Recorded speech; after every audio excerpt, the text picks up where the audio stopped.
नमस्कार, मैं Amirchand Dogra, star news Palampur. आज हमारे साथ काबीना मंत्री बिक्रम ठाकुर जी जो है वो आए हुए हैं। हिमाचल प्रदेश सरकार के इलेक्शन का दौर है, पंचायती राज इलेक्शन जो वो चरम सीमा पे हैं। कौन कौन जो यहाँ के प्रत्याशी होंगे पूरे जिला कांगड़ा, पूरे हिमाचल प्रदेश के। आज सरकार का जो है एक इम्तिहान जो है वो सामने आया है कि सरकार ने पिछले 3 वर्षों में कितना कार्य किया है, और उस कार्य के लिए जो है आज की जो जिम्मेवारी दी हुई है बिक्रम ठाकुर जी को दी है। सबसे पहले तो आपका स्टार न्यूज़ में बहुत बहुत स्वागत। धन्यवाद सर। सर, ये जो आज आप यहाँ पे पालमपुर में आपका आगमन हुआ है तो किस उपलक्ष्य में हुआ है, और पंचायती राज जो है वो बिल्कुल सर पे है, 10 तारीख को चुनाव है, तो इसको आप किस रूप से देखना चाहते हैं? पीछे भी चला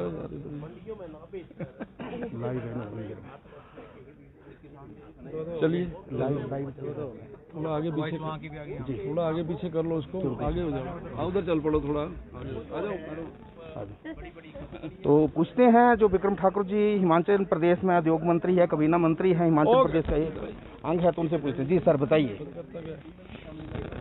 यहाँ आपको इस बात की बधाई देना चाहता हूँ पहले कि आदरणीय श्री जयराम ठाकुर जी ने म्युनिसिपल कॉरपोरेशन जो यहाँ पे बनाई है, जी, उस म्युनिसिपल कॉरपोरेशन के संदर्भ में मुझे उस कॉरपोरेशन का चुनाव करवाने के लिए यहाँ एज ए प्रभारी मुझे यहाँ पे लगाया है जी। उसके उपलक्ष्य में मैंने अपने कार्यकर्ताओं के साथ बैठा हूँ, उनके साथ मीटिंग्स हुई हैं। आज पालमपुर की कार्यकारिणी, भारतीय जनता पार्टी की कार्यकारिणी के साथ हम बैठे हैं।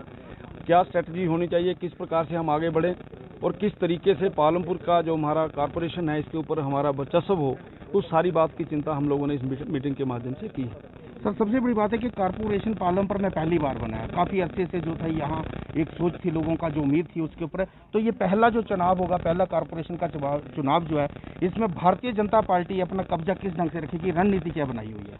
सबसे पहली बात है कि इस कॉरपोरेशन को बनाने का श्रेय अगर किसी को जाता है तो वो हमारी जो वर्तमान में सरकार है श्री जयराम ठाकुर जी को जाता है। हिमाचल प्रदेश में पालमपुर में रहने वाले बुद्धिजीवी, पालमपुर में डिफरेंट एनजीओज, पालमपुर में रहने वाले पत्रकार, इन सब का ये मत था कि कॉरपोरेशन बने। लेकिन बड़े लंबे समय से चाहे यहाँ पे कांग्रेस आई, कांग्रेस ने इसके ऊपर कोई काम नहीं किया। केवल और केवल ये अगर ये काम किसी ने किया है तो श्री जयराम ठाकुर जी ने किया है। तो जनता के मन के अंदर जो विषय है कि जो लोग इस प्रकार का काम कर रहे हैं, जिनके कारण से जो गठन हुआ है, हम उनके पक्ष में जाएंगे। इसी बात को लेकर हम आम जनमानस के पास जा रहे हैं कि इतने लंबे समय तक पालमपुर के अंदर आज जो कुछ भी हुआ है उसमें उसका अगर इतिहास खोल के आप देखेंगे तो आपको ये पता चलेगा कि भारतीय जनता पार्टी के समय में ही आपके कृषि विश्वविद्यालय, इसी के समय के अंदर यहाँ पे HRTC का डिपो, इसी समय में आपके पास वेटरनरी के साथ जुड़े हुए इसके कॉलेजेस, यूनिवर्सिटी, ये सारे विषय जो आए हैं, CSIR की इस्टेब्लिशमेंट, ये सारी चीज़ें जो हैं इसमें की हैं। और उसके अलावा पालमपुर के सौंदर्यीकरण करने के लिए भी करोड़ों रुपया जो आया है, वो भी सारे का सारा भारतीय जनता पार्टी के समय में ही आया है। इसलिए लोग इन सारी चीज़ों को मॉनिटर कर रहे हैं, स्टडी कर रहे हैं, समझदार लोग हैं यहाँ के।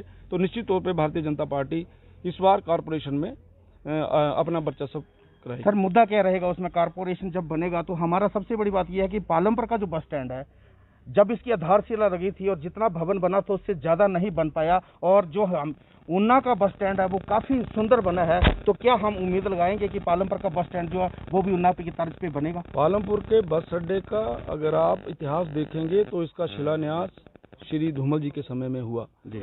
और आप ये भी जानते हैं कि पालमपुर में लगातार विधानसभा के अंदर कांग्रेस का प्रत्याशी जीत कर जाता है। जो व्यक्ति विधानसभा के अंदर और विधानसभा के बाहर लोगों की समस्याओं के बारे में जानकारी ना देना, उसके बारे में एजिटेट ना होना, उसके बारे में अपने पक्ष को ना रखना, यही कारण है कि आज पालमपुर की जो चीज़ें हैं ये अधर में लटकी हैं। लेकिन आपके ध्यान में और भी ये विषय आना चाहिए, जयराम ठाकुर सरकार बनने के बाद इसका काम फिर तेजी से चलना शुरू हुआ है। और निश्चित तौर से जिस समय यहाँ पे अपनी कॉरपोरेशन होगी, अपना मेयर, अपना डिप्टी मेयर होगा, अपना मुख्यमंत्री होगा, अपना प्रधानमंत्री है, तो सारी की सारी चीज़ों का चैनल अच्छा बनेगा, तो यहाँ पे ज़्यादा से ज़्यादा डेवलपमेंट होगी। सर, इंटरव्यू से बात की इसके लिए आपका बहुत बहुत धन्यवाद। Thank you. ये हिमाचल प्रदेश का काबीना मंत्री जिन्होंने आश्वासन दिया है कि पालमपुर का जो बस स्टैंड है उसका सुदृढ़ीकरण भी होगा, बहुत बढ़िया भवन जो है बनेगा। आप देखेंगे कि वो भवन कब बनकर तैयार होगा। मगर सबसे बड़ी बात इसमें ये सामने नजर आती है, हिमाचल सरकार में जो 3 साल का जो इनका इम्तान है, वो इम्तान देने का समय आ चुका है कि ये इसमें इनको कितने नंबर मिलते हैं। भारतीय जनता पार्टी की कितने प्रधान, कितने जिला परिषद, कितने मेयर, कितने डिप्टी मेयर बन के आते हैं, 10 तारीख को स्थिति पूरी साफ नजर आ जाएगी। तब तक आप बने रहिए, एन स्टार न्यूज़ देखते रहिए, पल पल की खबर आपको दिखाते रहेंगे। एन स्टार न्यूज़ देखने के लिए बहुत बहुत धन्यवाद।